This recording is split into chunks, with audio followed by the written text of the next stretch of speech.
Oh, hello there. Surprise. Surprise! I know we said we were done for the year, but we wanted to give you guys a little Christmas present. The best Christmas present, knowledge. The best present of all, dare I say. So here are all of the best facts that we learned and shared with you during season 1 of In Case It Helps. Thank you guys for being here. It's been awesome. We'll be back in the new year. Let's get into some facts. They fall into 5 administrative categories. Whoa.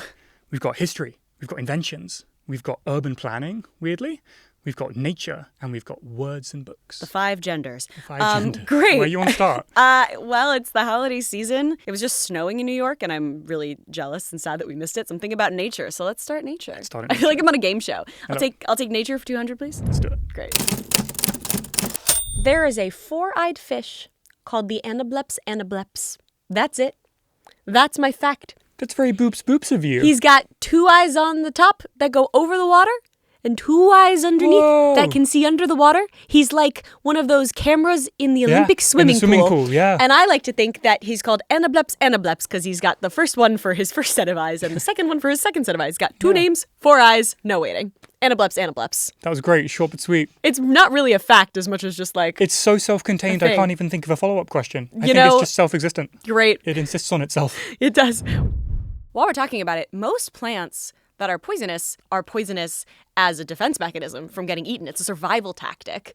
And the way that, evolution works is that if a plant or an animal or whatever has something that makes them more likely to live longer and reproduce more of that genetic material gets shared, and then more plants have more and more of that trait that allowed them to survive longer. So the plants that had the thing that made them less likely to get eaten allowed them to reproduce more, and then they were able to get more and more poisonous. Some plants have things that they developed as defense mechanisms to not get eaten that are actually the reason we eat them, like garlic. Right. And onion. It was trying to be pungent and off-putting and became amazing and incredible. It was trying to be gross, and instead we were like, yum, yum, yum, Italian food. Caffeine is one of these. Yes. It's poisonous enough that bugs and stuff don't eat them, but we're big enough that the poison is good. The poison is drugs. So we like a little bit of poison.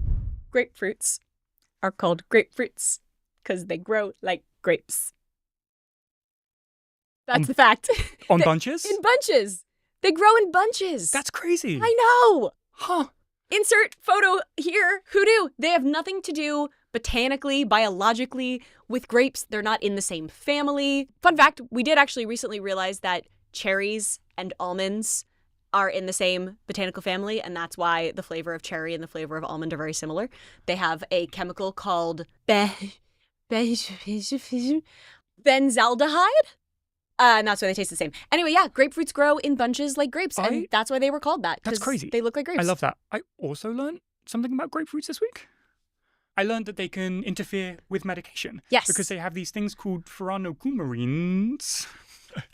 Something which interferes with an enzyme, which is responsible for breaking down medicine, basically like all types of medicine. Yes. And so if you have it, it suppresses the enzyme and more of the medicine enters your bloodstream. I actually have known this for a very long time because several people in my family have at various points in their life been on a medication that causes you to have to avoid grapefruit. And we love Fresca in our household, which is like a grapefruit soda. No. We love Fresca. I grew up on Fresca. Then if you already knew my grapefruit fact, I'll tell you a different grapefruit fact. I get a second fact? Second grapefruit fact. This is the extent of my knowledge on grapefruits. It's a second grapefruit fact? Second grapefruit fact. Wow. And then I'll tell you my actual fact, which is mind-blowing. You could say that our grapefruit facts come in bunches. Very good. My second grapefruit fact is that they were originally yellow. That's the first grapefruit. And pink ones spawned from a genetic mutation simultaneously. Whoa! And people liked them so much that those are now like the grapefruits because they sell them. Peacocks are all male because peacock is the word for a male bird. The bird itself is peafowl, and the males are peacocks. Just like with roosters, right? The males are peacocks and the females are peahens. Huh. So a peacock is a male peafowl. Well, you've just made me very dangerous because I now know 3 things about peacocks. That's too many things to know about peacocks. They're the national bird of India. Oh. I know that about peacocks. And their feathers aren't actually blue and green. I mean, it's a bit semantic. They look blue and green, so they're blue and green. But they don't have pigment in them. They are made out of little prisms that bend the light. Whoa. You ever been to a museum and they have those paperweights that are made of crystal and they're purple and red? Yeah. It's like that. It's the same reason the oil slicks look like that. They look and rainbow. Sometimes you see a little rainbow on the edge of a bubble. Yeah. It's called structural coloration, I think. That's cool. Them's my peacock facts. Eels. You know them and you love them, but do you know where they come from? The sea? Where eels come from, how they reproduce and where they're born has been like one of humanity's greatest riddles, I'm not kidding, for like thousands of years, since like Aristotle time. His theory was that it was raindrops mixing with mud. A couple hundred years later, Pliny the Elder, take a shot talking about Rome, his theory was that eels scrape against the rocks and the little bits of flesh that come off become new eels. These are Crazy. such whimsical In the Middle takes. Ages, there's this like Reverend Bishop guy who claims that he saw eels coming out of the thatched roof on his house. Other people say they're horsehairs that fall into the lake when the horses trot by and they animate and become eels. A bunch of people have other stupid takes, and then eventually we get something promising, which is that everyone's favourite microscope developer, Antoine van Leeuwenhoek. Ugh, my favorite microscope. Your favourite. You can't stop talking about him. He uses one of his newfangled lenses to look super, super close at an eel, and inside he sees tons of little baby ones. And he's like, oh, they give birth to live young. They must be mammals. And everyone's like, great. And so for a while, eels are mammals, which is not as crazy as it sounds because they can crawl for like hours at a time on land. Were the eels inside just like open sourced, just like going around the body, or was there like an organ that was holding? They were in, I they think, have what's called like a uterus? swim bladder, I think it's called. Okay. Turns out, unfortunately, though, they weren't baby eels. They were just a ton of parasitic worms. Yeah. So we're back I to was step one. wondering if that We're might back be to the step case. one. When in doubt, it's always parasitic worms, man. More people try. Sigmund Freud apparently devotes like a year of his life to trying to figure this out. And he's like, eels are your repressed thoughts Exactly. come to life. The eel is your mother. And you want to have sex with it. And that's how more eels are made. Shout out my boy Freud. Shout out my Freud. I really like that dress you're wearing, Freud. What a nice Freudian slip. Sorry. I'm Good. sorry. I'm so sorry. Cancel the podcast now. A ton more time passes and millions of dollars are invested into studying eels. And eventually, scientists kind of figure out that when eels get old in the river, they kind of sink to the bottom and they all swim out to sea. And we're like, okay, they must be going out to sea to breed. Sorry, I'm just laughing at the idea of eel grants. Eel Grants. Hi, I'm Eel Grant. My name is Eel Grant. Mr. Eel Grant. Please call me Grant. Mr. Eel is my father. The bit density in this episode is through the roof. We're breaking the meter of bits per second. It's because we haven't got to hang out this week. I know, I've been busy. Max has been busy, Yeah. and so it's all bubbling. It's all bubbling. Much like the water that the eels are in. If they're in a soup, maybe. Rivers bubble at room temperature. Okay, onwards. We think the eels go out to sea, so we're like, okay, they must be going sink them out up. there having babies and dying. And then somehow the babies just appear at the top of rivers around the world. It's a mystery, but that's kind of like the best we had. And then this Dutch biologist, a guy called Johannes Schmidt, spends 20 years at sea, and he has a great idea. He's like, I'm just going to hunt for smaller and smaller eels, because the smaller they are, the younger they are, the closer I must be to the place they're born. And eventually, he finds an eel that's 1/4 of an inch long, and he's like, this must be a day or two old at most. So this is where the eels are born. And where is he? He's in the middle of the Bermuda Triangle, in a place called the Sargasso Sea, which is weird for many reasons. I think it's the only sea on Earth that isn't surrounded by land. It's surrounded by ocean currents that just kind of stop at the edge of it. And so it's a sea. It's super, super deep, like 4 miles deep, and it's full of plant life. And this now is kind of the leading theory of where all eels come here to breed and die. And then all of the larvae get washed into all of the rivers. And scientists were like, this is a crazy discovery if it's true. Let's try and test it. And so they tag a bunch of eels. And lo and behold, the eels, at the end of their life, kind of sink to the bottom of the rivers, they flow into the ocean, and they all try and swim to this one place. Some of them get fished en route, some of them get eaten en route or whatever, and some of them make it to the Sargasso Sea, and then the trackers stop working. They put like fake female eels in the Sargasso to see if the males will like come and nibble at it or whatever, and nothing. Radio silence from the eels. They're either very shy or very clever. And so it has been 2,000 years, and no human has ever unequivocally seen a wild eel mate. That makes me incredibly uncomfortable. We just think it happens there. And that's like the best take. Hate that. We've been Awful. to the moon, Or and we have don't we? know We have. how eels mate. I mean, we do know how they mate because they've artificially done it in labs, but no wild eel has ever been seen mating. That's fact. That was nature. Those are great. Favorite? I mean, I'm partial to grapefruits grow in bunches like grapes because it's really an etymology fact, which is my favorite fact. The face you did in that moment, maybe an all-season top 10, Thank top you. 5 faces. Your decision to bring the SpongeBob graphic in was probably a top When I see season it, I editing see it. choice Great, that you perfect. made. Well done, us. Good teamwork. Second category. We've got Second category, he says. second category. There's 4 more. There's 4 more things. Yeah, this is my Inglourious Bastards moment. Yeah. Which category should we do next? I feel like you should choose this one. I want to do inventions. Okay. I love the invention Let's do facts. it. They're great. Don't have to invent a reason to love these facts. I learned this week that before rubber erasers were invented, people used bread. What? they would like get squidgy white bread and they'd crumple it up, and if you go rub, it gets rid of the pencil Just shavings. more proof that bread is the best thing ever invented. More proof! More proof. That made producer Danny laugh. That's the best win. In case we haven't mentioned it in this episode and you're new here, producer Danny is my dad. Kira's dad. Shout out, Dad. Yes, naturally, I researched more about rubber erasers when they were invented. You guys just call them rubbers, right? Rubbers, Eh. which is different over here. Giggity. Sorry. That was a South Park reference? It was a South Park reference. We're reaching dark times in the end of the season here. 12-year-old boy deep in me somewhere. Oh, Ooh, God, that awful. is also not Yeah, a good don't sentence. like that either. No. I hate everything about that. I'm so sorry. Let me Okay, tell you so- instead where erasers were invented. Yeah, It's please. 1770s. All is well. Everything the is rubber great. tree? They, maybe, but also now there's all kind of plastics. But the rubber eraser was invented by a guy whose name might ring a bell. His name was Joseph Priestley. Ring a bell? Yeah. Maybe. Joseph Why? Priestley, well, he's famous for a bunch of different things. He was kind of this like polymath, scientist, chemist guy that you could be in the 1700s because things hadn't been invented yet. And he invented a bunch of stuff, but the thing he's like most awarded the contribution to science of having discovered is oxygen and ammonium and carbonated water. Actually, I'm going to asterisk myself a little bit here. He didn't discover oxygen. He discovered the thing that was oxygen. He called it dephlogisticated air. We talking about fire? We're talking about phlogiston. We're talking about phlogiston, which is the state of matter that they thought fire was. Turns out fire is not a state of matter. It's a chemical process. And Yeah. what you're seeing is the result of a chemical process. But all of these scientists, they were like, when things burn, they get lighter. Ergo, it must be releasing something. And they were like, okay, the thing it's releasing must be called phlogiston. Wow. And so Priestley comes along and he's like, this must be dephlogisticated air. And then that's, for a while, the phlogiston model of combustion. Later on, Antoine Lavoisier comes along, renames it oxygen, and we now move to the oxygen model of combustion. But that's the same guy who invented the eraser. Wow. Of Crazy course. discography, right? Crazy discography. I do need it to be known that actually Joseph Priestley is not familiar to me. I think I was thinking of Miranda Priestley from yes. The Devil Wears Prada. Very good. Sorry about that. She didn't invent fire. Distantly related. Her clothes were fire. All right, take away his mic. Yeah. No, that was good, Dad. I appreciated Very that. good. Great fact.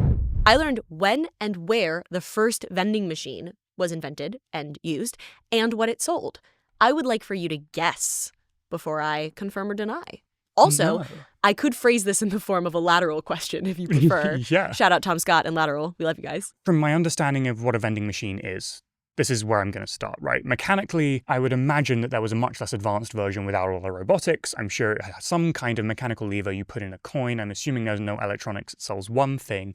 And therefore, I think we realistically probably could have had that as early as 1800s. The first vending machine was invented in 1880, and those who used it had a very easy way to tell their friends. How interesting. I'm sure I could lateralize this better. No, but this is great. that's kind of their format, right? Yeah.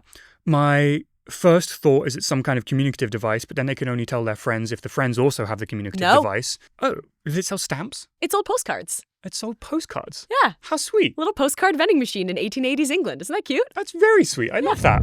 The microwave was invented by accident in 1945 by a guy called Percy Spencer. He's working at Raytheon on radar technologies, making magnetrons. It's very mid-century of him. Very mid-century of him, very Raytheon of him. And he's noticing that the chocolate bar in his pocket has melted. And he's like, what's that about? And so he keeps working on his magnetron. Not body heat, then. Well, we find out what it is soon. Hint. It's a microwave. He's working on his magnetron, which is a vacuum tube thing that creates microwaves.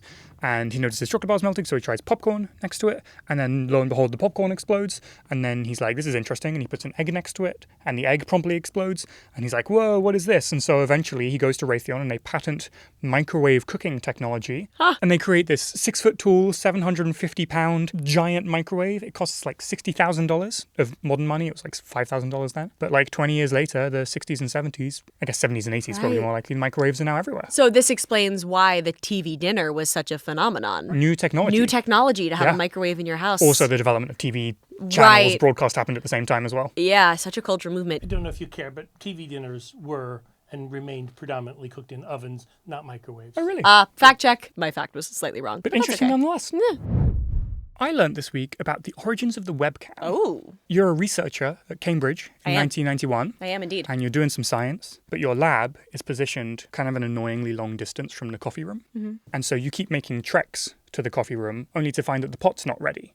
And so you're wasting a lot of time going back and forth. And so you install a little camera in the coffee room that looks at the coffee pot and it refreshes 3 times a minute to the break room. And this was the world's first webcam. They were just wanting to see if the coffee was ready. And it's a massively consequential part of the story of webcam development. That's awesome. Just because they wanted the coffee to be ready. What makes it a webcam and not just a CCTV? Because there must have been security cameras streamed already. over the web. Security cameras are by cable. Right? Oh, of course. I That's assume. cool. I'm not 100% certain of that, but I think that's the answer. That's what I learned very, this week, very cool. Which is fun. Dems are invention facts. Dems they are. Favorite? You answer favorite first this time. I love the microwave. I think that's so good. It's a great one. That's what I would have expected you to pick. I find myself thinking about the webcam one often. I don't know why. Every time we make coffee or like I'm on a lot of like Zoom meetings these days and I know I think about it often. I think the vending machine one is really sweet. I always love like when you find out that a piece of technology existed in a year where it feels vaguely anachronistic. But like when you really think about it, you're like, yeah, of course they had machines that you could like push a button or crank a lever and you know something would come out. Beautiful. I would like to review the facts about words and books we learned. Let's do it. Let's do it. Old books smell like vanilla because there is a compound in the paper from the wood called lignin, and as it breaks down, it converts into vanillin, which is the thing that smells like vanilla. So old books smell like vanilla because they are vanilla. That's super cool. Isn't that cool? We like vanillin in another context, in wine aging. We were talking about wine a couple episodes ago, when people age wine in oak barrels, which happens to some red wines. Some specific breeds of oak impart vanillin as a compound into the wine, and that's why some old red wines smell like vanilla. Very cool. Vanilla bean pods grow from orchids, and it's only one pod per orchid. That's why they're so expensive. Fascinating. Like saffron or cashew nuts. You guys know how cashews grow? Oh my god, this is crazy. Sorry to give you another fact, but Never ever apologize for that. cashew nuts grow on the bottom of a fruit called a cashew apple, and you have to harvest the whole one apple to get one cashew nut. That's why a bag of cashews is so expensive. If a thing that comes from the earth is very expensive, it's probably a hint that it's really hard to harvest. My fun fact of the week is that in 2017, the World Taekwondo Federation changed their name to just World Taekwondo, I think, to avoid the acronym WTF. It was WTF. It was WTF and it was giving them brand issues, so they had to change their name. That's such a great acronym. Actually, it's not an acronym at all, it's an initialism. Do you know this one? Oh, no, what's the difference? If you say it as one thing, scuba, UNESCO, like a word, UNICEF, it's an acronym. Initialisms are when you say every single thing, Okay. CIA, FBI. So MILF is an acronym.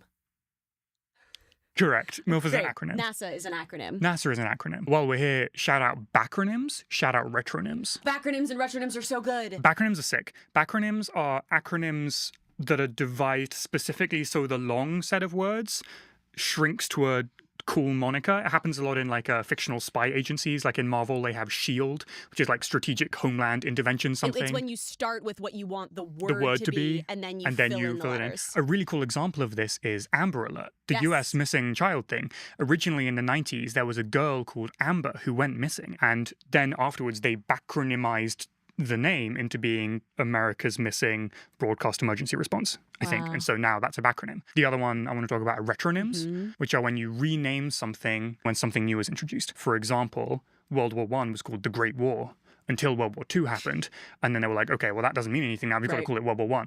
Acoustic guitars, only called that after electric guitars were invented. It was just a guitar. Snail mail after email. It's like when I went to the UK and was filming promo for my series, The Thundermans, which now has had 2 movies, The Thundermans Return and The Clash of the Thundermans, and a spin-off, The Thundermans Undercover, and we were shooting a promo for the original series, and they had us read a script. We were like, tune in to The Thundermans Origins.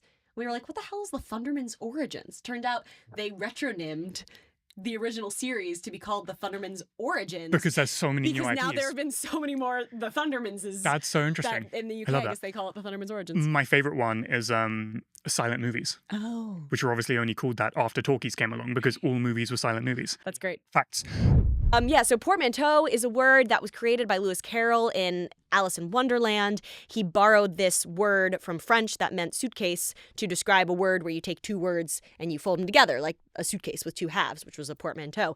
But fun fact, when this book was translated into French, they translated it to mallette, which is like the more modern French word for suitcase. So in French, when you're talking about 2 words that get joined, a suitcase word, they call it a mallette. We call it a portmanteau, which we took from them, but they don't even use it.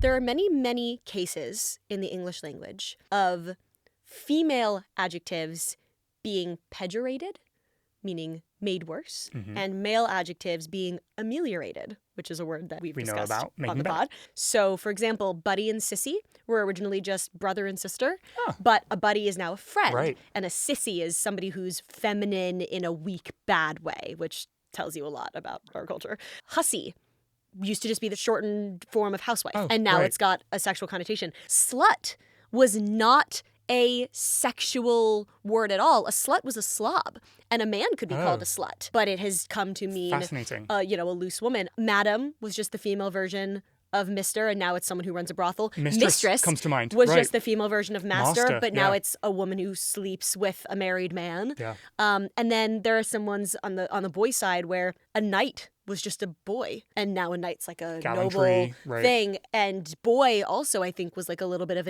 it was an insult. It was a diminutive, and now it just means a boy, although it is also a word that has been used derogatorily. There are some ties to slavery times where boy was used as an insult to show sort of condescension, and it is unfortunately still in some places used that way.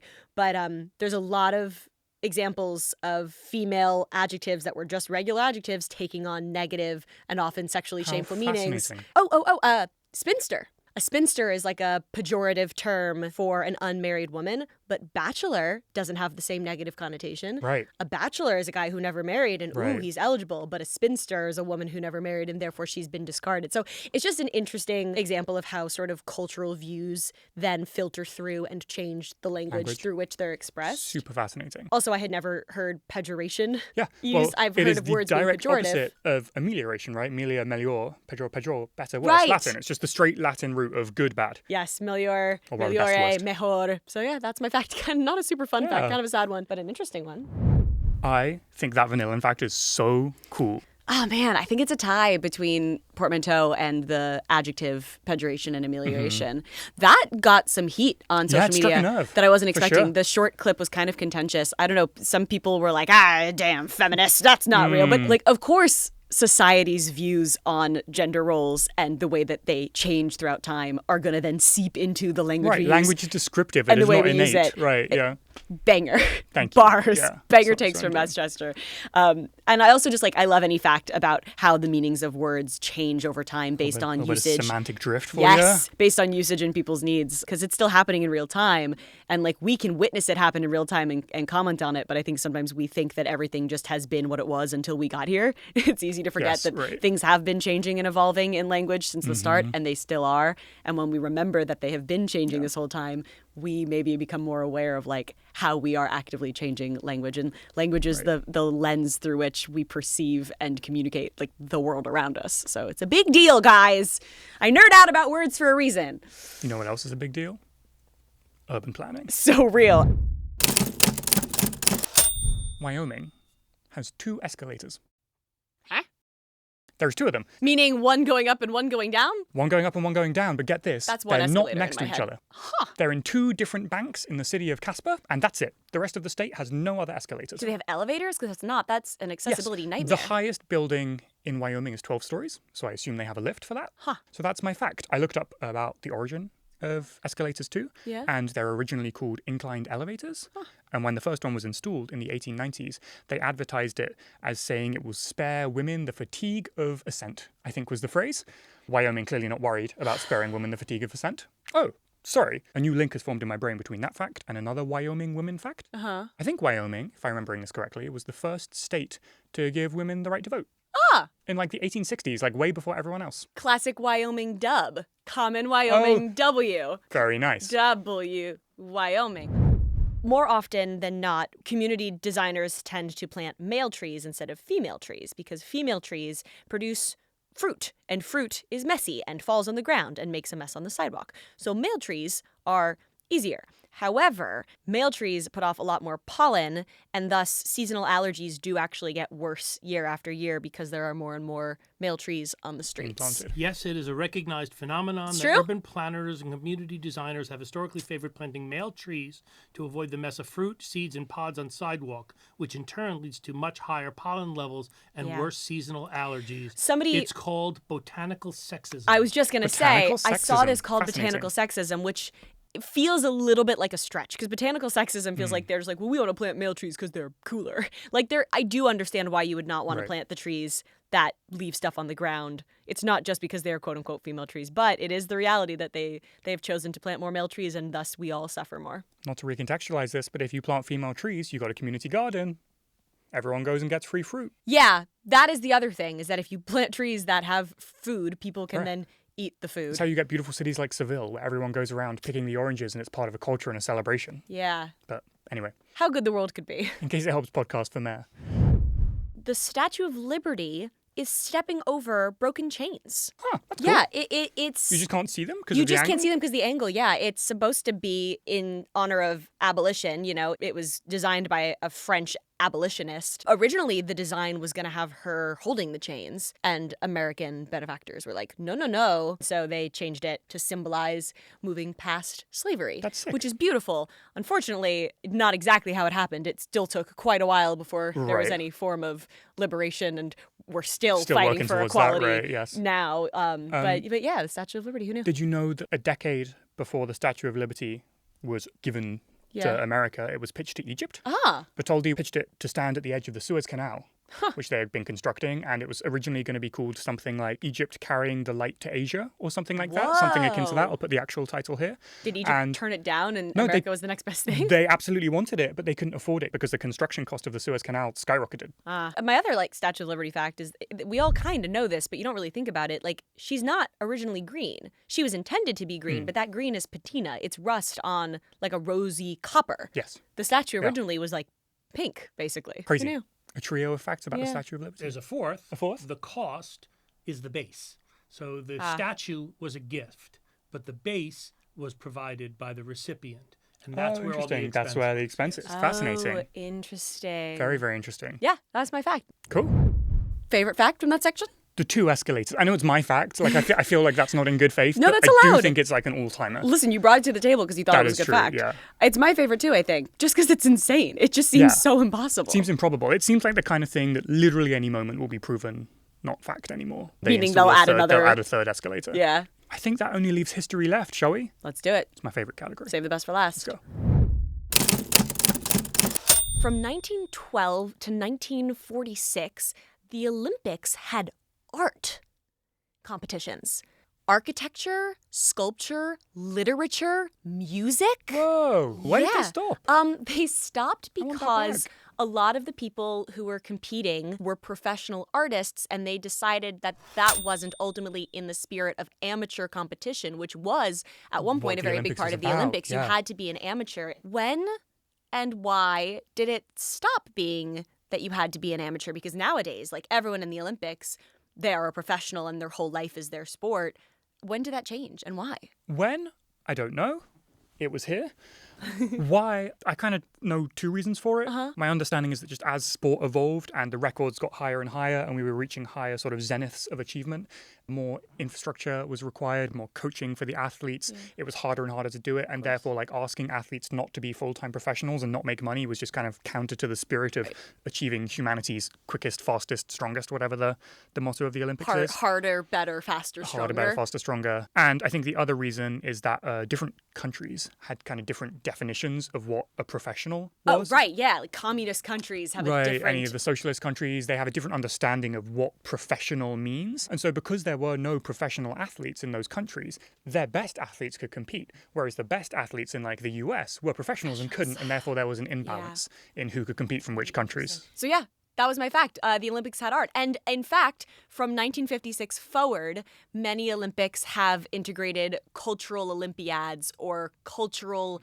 exhibits. So there is still kind of an artistic element to the Olympics. And obviously there is like a very visual element in terms of like the branding and the design that changes from year to year, the mascots, all of that. But yeah, there was art. If you were a half-decent emperor in ancient Rome, the Senate might gather together as you come to the end of your tenure, and they might vote to apotheosize you. Whoa. Literally to like make you into a god, and then they put you up on temples and they put your face on the coins. And then you're famous? Then you're famous. You're kind of famous, guys. Warning, if you're a bad one, because you like, I don't know, lost a war or whatever, or they didn't like you or you were corrupt, they would do the opposite. That no boy apotheosis. is corrupt.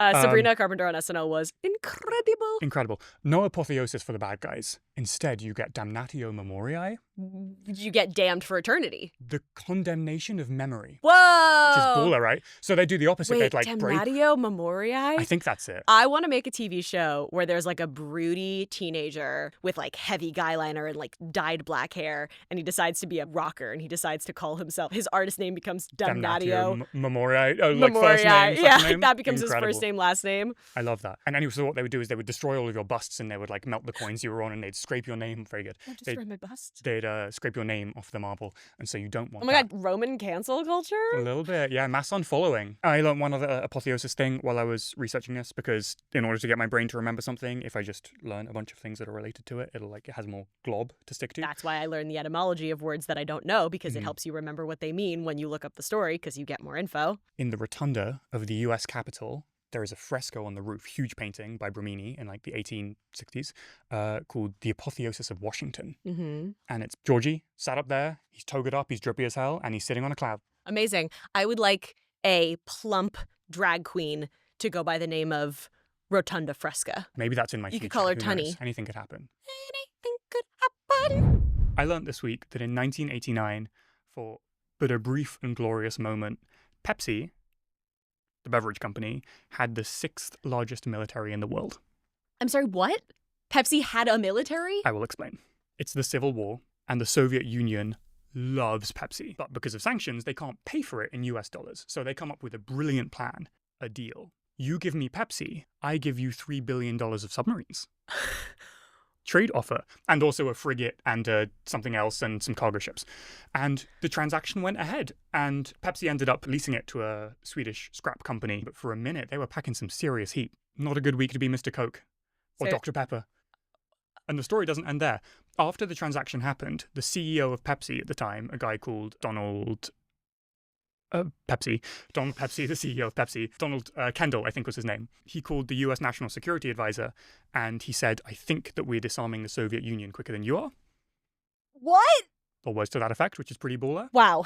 Episode title, Pepsi has a submarine. Thank you for that. That was incredible. I hope your life is as changed as mine was when I read this. My mind's been blown. Ketchup was medicine. Well, ketchup was sold as medicine in that funky 1800s. This'll cure your ALC way. Morphine in the Coca-Cola type beat. Cocaine, I guess. Yeah, morphine in the Coca-Cola type beat. My dad's head is hanging low. He's face palming like it's 2014.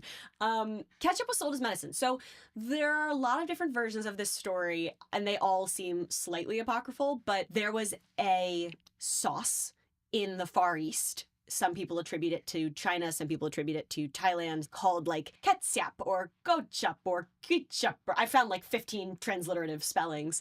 And apparently it was like a fermented fish sauce, which makes sense. And the Brits tasted it and were like, whoa, that's powerful. And I guess they were just like, that must be medicinal. So they started adding first mushrooms and a lot of other things. Eventually, in like the early 1800s, this kind of doctor guy added tomatoes. The other part of this story that's interesting is apparently Brits, Europeans, were wary of tomatoes because they're nightshades. They're a member of the nightshade family, like eggplant. The nightshade family of plants has a lot of poisonous plants there within. So people were wary, but then probably because of that association, it was easier for people to believe that maybe it was medicinal. Right. Because it's part of this family of plants. It's like how one mushroom gets you high, one mushroom makes you die, and one mushroom makes you a pizza pie. I did that off the dome. That's very good. That was crazy. That was off the Is that original? dome. I think it might be. That's very good if it is. Take an improv class, guys, and you too can be a fun guy. Very nice. Yeah, so anyway, they added ketchup, and this is like mid-1800s now. People were buying it and eating it, and then eventually, I guess, they were like, JK, it's not medicine, or people figured it out. I happen to know this part of the story. Really? Can I give you a second condiment fun fact? You've never been more attractive to me. Well, I hope you enjoy the fact. I think it's cool. What you know about sodium benzoate? What you know about sodium down So in the deep when your benzoate goes numb. It's the end of the 1800s. Uh-huh. People be loving their ketchup. People be loving their ketchup. Especially with its tomatoey goodness now. There's a problem. Preservation of foods is a huge issue. And tomatoes, while acidic, are not acidic enough to be reliably safe and shelf stable. So Ketchup manufacturers, especially the big ones, come up with this idea. They synthesize a chemical called sodium benzoate, the point of which is that in small doses stabilizes products in an acidic environment and prevents them from growing bacteria and mold. It's cheap, it's synthetic, and it works, and everyone's very happy with it until a couple years later, the first wave of anti-chemical additive sentiment passes through the US. Whoa, the original crunchy. Codifying in the Pure Food and Drug Act, I think it's called. And as a result of this, Heinz has to stop using sodium benzoate. And so what they do instead is they weigh up the vinegar and they change sodium benzoate to sugar, natural preservative. And one of the results of that is that it's not only safer, but the ketchup gets much thicker and much sweeter. Yeah. And turns out Americans freaking loved it. And so modern ketchup is kind of a result of a legal dispute. Is sodium benzoate actually harmful? I'm not a chemist, I don't super know this, but I think the answer is that in small quantities, sodium benzoate in the presence of ascorbic acid, vitamin C, can create benzene, which is a carcinogen. Yeah. So I think that is like fuel. Yeah, we still use sodium benzoate in like makeup and sodas, but in either way, small doses, now it's not probably in ketchup, and as a result, the ketchup we have is thick and sticky and fabulous. We probably should get on to the main point of this podcast, but I do quickly want to say 2 more facts about Heinz ketchup. Great. Heinz became this very, very popular, successful tomato ketchup brand, but they had a problem, which was that restaurants were using their bottles to make people think that they were serving Heinz tomato ketchup, but they were actually making house brands or putting cheap substitutes in.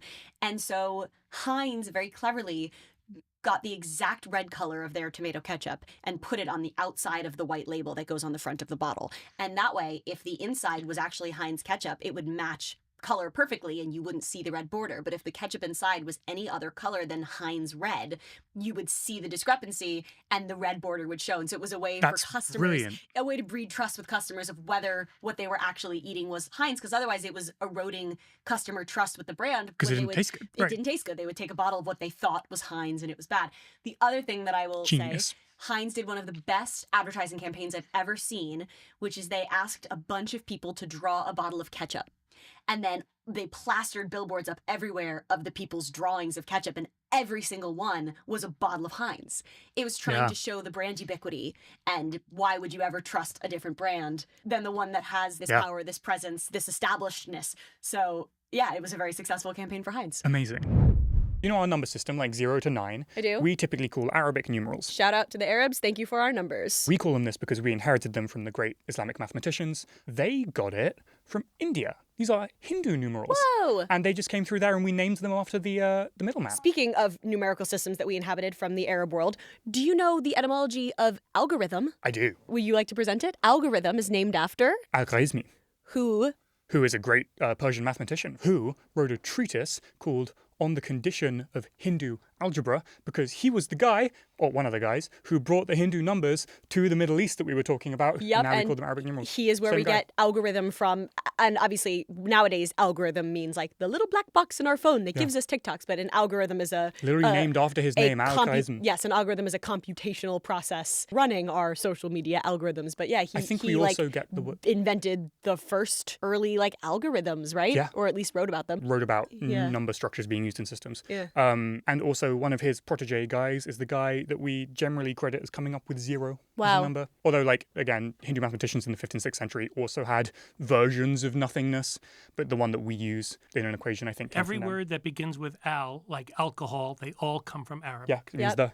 Right, exactly. Shout out to the people of the world sharing information. It makes all of us better. Thank you so much. In 1896, the shortest recorded war in history happened, and it lasted 38 minutes. I know about this. You know about the Anglo-Zanzibar War of 1896? I do. Deep cut. I feel like it's probably something you told me on our second date.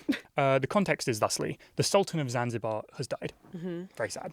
Britain, being Britain, has inserted itself into issues of Zanzibari statehood and says the cousin of the Sultan is going to be the new Sultan. Great. But this other guy, Khalid, comes in and he's like, no, I'm going to do it.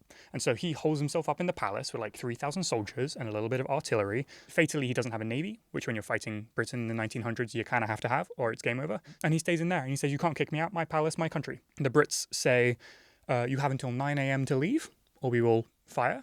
9:02 rolls around. He hasn't left, so they fire.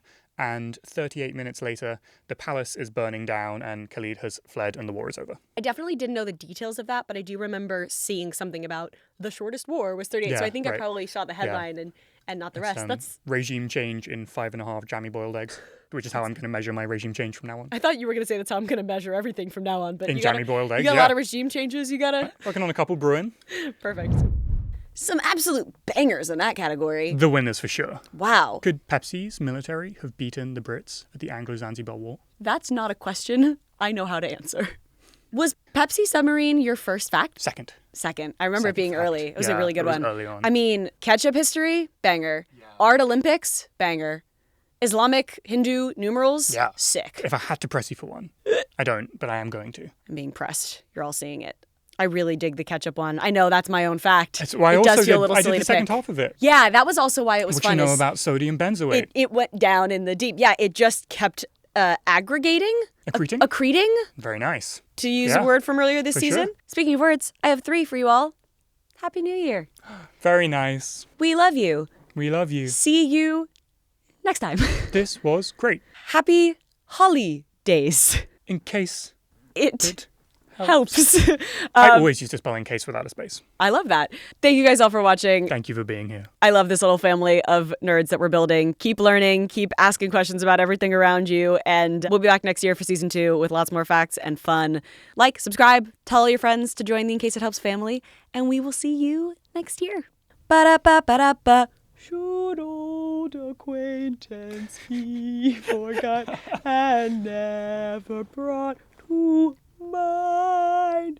Should old acquaintance he forgot in days of old lang syne? What the hell is old lang syne? There's 3 words for you. Old lang syne. For old time's sake. Have a see great you next year. year. Ciao. All right, bye.